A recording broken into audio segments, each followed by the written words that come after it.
సార్వత్రిక ఎన్నికల్లో తమిళనాడులో అన్నాడీఎంకే పార్టీ దారుణంగా ఓడిపోయింది. దీంతో ఆ పార్టీ పనైపోయిందని భావిస్తున్నారట.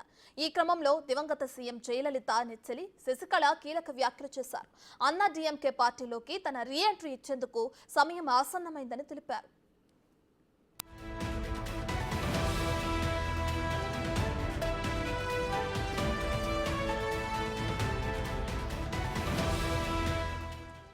తన రాజకీయ ప్రయాణం మొదలైందని శశికళ అన్నారు. 2026లో తమిళనాడులో జయలలిత ప్రభుత్వం భారీ మెజార్టీతో అధికారంలోకి వస్తుందని జోస్యం చెప్పారు. రాష్ట్ర వ్యాప్తంగా ప్రచారం నిర్వహించి ప్రజలతో మమేకం అవ్వాలని నిర్ణయించుకున్నట్లు ఆమె తెలిపారు. అన్నాడీఎంకే పార్టీని దివంగత నేతలు ఎంజీఆర్, జయలలిత చెక్కు చెదరకుండా పరిరక్షించారని వివరించారు. ఇప్పుడు జరుగుతున్న పరిణామాలు ఆమెను తీవ్ర ఆందోళన, మనోవేదనకు గురిచేస్తున్నాయన్నారు.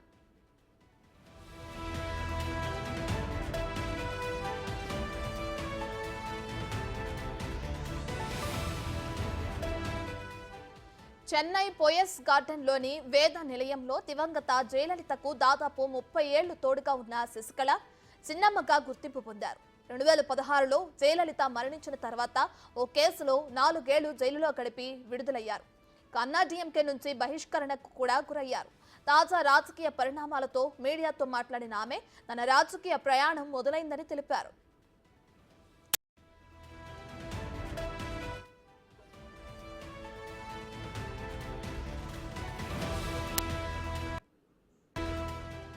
పళనిస్వామి ప్రతిపక్ష హోదాలో ఉండి కూడా ప్రభుత్వాన్ని ప్రశ్నించలేకపోతున్నారని ఆరోపించారు. ఇకపై తానే అధికార పక్షాన్ని నిలదీస్తానని అన్నారు. కాగా పార్టీపై పట్టు కోసం విఫలయత్నం చేసిన శశికళకు ఇప్పుడు దారి కాస్త సుగమం అయింది. లోక్సభ ఎన్నికల్లో పార్టీ కొన్ని స్థానాలకే పరిమితం అవడంపై విచారం వ్యక్తం చేశారు శశికళ. సందర్భంగా మాట్లాడిన ఆమె కార్యకర్తలెవరూ నిరాశ చెందాల్సిన అవసరం లేదని, పార్టీని ఏకతాటిపైకి తెచ్చేందుకు కృషి చేస్తారని తెలిపారు. కుల మతాలకు అతీతంగా అన్నాడీఎంకేలో అందరినీ దివంగత నేత జయలలిత చూసేవారు అని గుర్తు చేశారు. అందుకే ఆమెను ప్రజలు అమ్మగా కొలుస్తూ వస్తున్నారన్నారు. అయితే ప్రస్తుతం అన్నాడీఎంకేలోకి కులం ప్రవేశించిందని, ఓ సామాజిక వర్గంకు చెందిన వారు వ్యక్తిగత స్వలాభం, ఆధిపత్యం దిశగా చేస్తున్న ప్రయత్నాలు పార్టీని పాతాళంలోకి నెడుతున్నాయని ఆరోపించారు.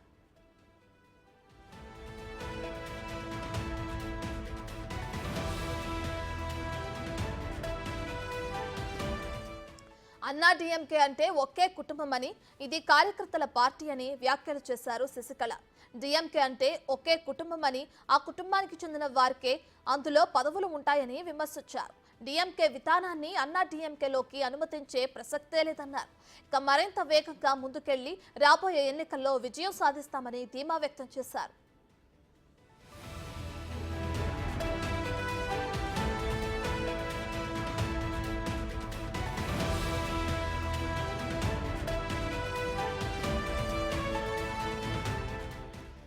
శశికళ రాకతో పార్టీ ఏమైనా పుంజుకుంటుందా? 2026లో జరిగే ఎన్నికల్లో ఆమె ఏ మేరకు ప్రభావం చూపగలుగుతుందో చూడాలి.